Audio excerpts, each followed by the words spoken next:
সৌরভ হঠাৎ একদিন বলল, শোনো বুম্বাদা হয় না, একদম তোর মাথা খারাপ হয়েছে,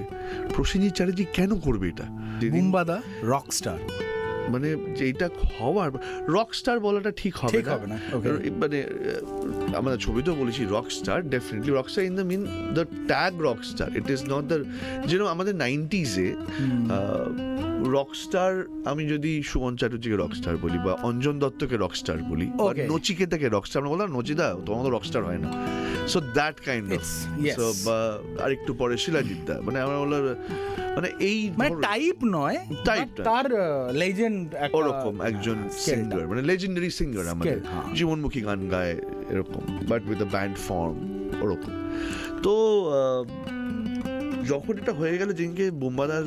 শুভ হ্যাঁ বলে দিল, আমরা অফিসে হাঁটা চলা শুরু করে দিয়েছিলাম আমি আর সৌরভ, যে এটা হয়ে গেল, হ্যাঁ বলে দিল, এ বাবা আচ্ছা কি করবো, এই ওই সেই করতে করতে film became larger than life, এবং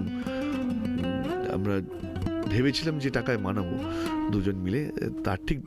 দ্বিগুণ হয়ে গেছে এখন ছবিটা।